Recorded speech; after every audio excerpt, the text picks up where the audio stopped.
An announcement was made from the U.S. Marine Corps about resupplying an Ohio-class ballistic missile submarine, or SSBN, in the Philippine Sea using CH-53E Super Stallion helicopters.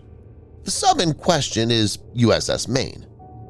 A ballistic missile submarine's job isn't to hunt enemy ships and submarines, but to lie as low and quiet as possible to deny rivals any means of tracking their movements. So there's a change that reflects this policy shift and highlights new concepts of operations. Viewers may note that sometime back, the service had published the location of USS Nevada, SSBN 733, through a post. In this video, Defense Updates analyzes why the U.S. Navy, releasing details of the at-sea resupply of the USS Maine, is a message for rivals. Let's get into the details.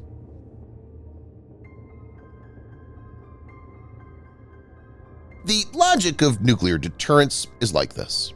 While a first strike might wipe out a country's land-based missiles and nuclear bombers, it's very difficult to track a ballistic missile submarine patrolling quietly in the depths of the ocean, and it's almost impossible to take them all out in a first strike.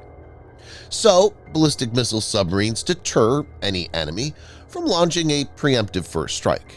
And in case of an eventuality, an offensive action can be taken by them.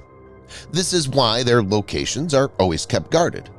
But now the U.S. Navy's top submarine officer in the Pacific has said that his forces are no longer just a silent service. In a recent interview with Breaking Defense, U.S. Navy Rear Admiral Jeffrey Jablon, who is currently commander of Submarine Force U.S. Pacific Fleet, SubPac, told author and defense expert Robin Laird, "I would no longer characterize ourselves as a silent service. Deterrence is a major mission for the submarine force. You can't have a credible deterrent without communicating your capabilities. If the adversary doesn't know anything about that specific deterrent, it's not a deterrent."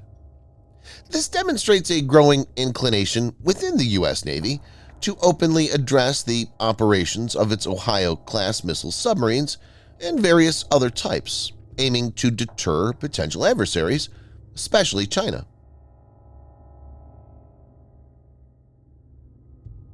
The U.S. Marine Corps' 3rd Marine Expeditionary Force, 3MEF, headquartered on the Japanese island of Okinawa, issued a press release regarding the replenishment. It stated that 2 CH-53Es from Maine Heavy Helicopter Squadron 462, HMH 462, part of the 3rd MEF's 1st Marine Aircraft Wing, 1st MAW, carried out this task. The cargo was lowered down to the submarine via hoists on the helicopters. U.S. Marine Corps Colonel Christopher Murray, head of the Marine Aircraft Group 36, MAG 36, part of 1st MAW based in Okinawa, said in a statement, "1st MAW's persistent and forward presence makes it the backbone of the stand-in force's expeditionary capability.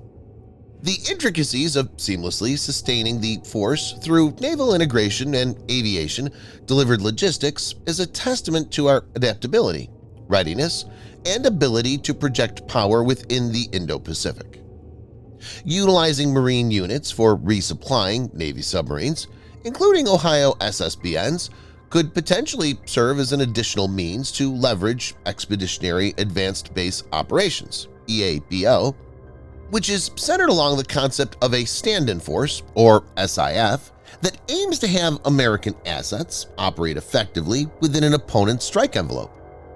U.S. Navy Commander Travis L. Wood, the USS Maine's commanding officer, said in a statement, "The U.S. Navy's ballistic missile submarine force has demonstrated, yet again, that we have the proven capabilities to work seamlessly alongside the 3rd Marine Expeditionary Force to execute our mission, allowing us to remain on station. Rotary wing vertical replenishment, such as this, allow us to quickly resupply so that we can constantly maintain pressure against any adversary who would wish to do harm to the homeland." The U.S. Navy has 18 Ohio-class submarines, 14 ballistic missile submarines, SSBN, and 4 that were later converted to guided missile submarines, SSGN. USS Maine was commissioned on the 29th of July, 1995. SLBM-armed Ohio SSBN is the sea-based leg of the nation's strategic nuclear deterrent triad that also includes the U.S. Air Force's intercontinental ballistic missiles, ICBM, and nuclear-capable bombers. Ohio-class is the most survivable leg of the triad and the ultimate nuclear deterrence. The 14 ballistic missile submarines of Ohio-class together carry approximately 50% of the total U.S. active inventory of strategic thermonuclear warheads. Being nuclear-powered, it has unlimited range and endurance, limited only by food supplies. Currently, Ohio-class carry Trident II, which was designed to be more advanced than its predecessor, Trident I. Trident II has a range of 11,000 kilometers, or 6,835 miles, and Ohio-class ballistic missile submarines carry 24 of these. It is a multiple independently targetable reentry vehicle, or MIRV, missiles.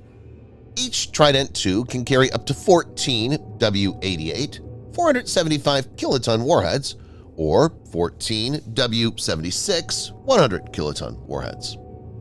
To give the viewer a perspective, the Little Boy atomic bomb dropped on Hiroshima had a yield of 15 kilotons of TNT, while the Fat Man atomic bomb that was detonated over Nagasaki had a yield of 21 kilotons of TNT.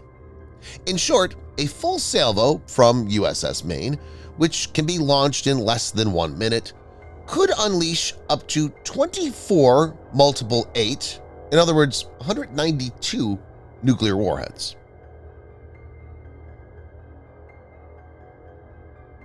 In the Pacific region, the primary objective of U.S. deterrence efforts is aimed at discouraging the Chinese regime from participating in various coercive actions.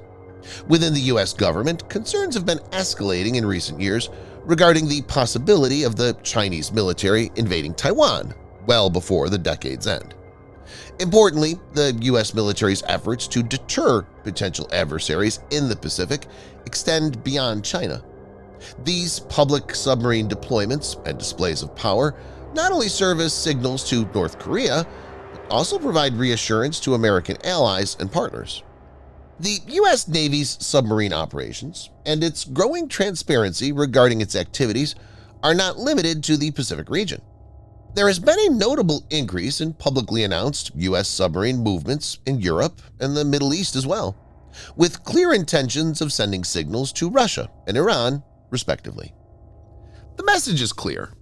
The U.S. has the platforms whose fury would be too hard to handle in case push comes to shove. Subscribe for more videos like this. Hit the like button if you find the video interesting, and kindly provide your feedback in the comment section. This will help us improve.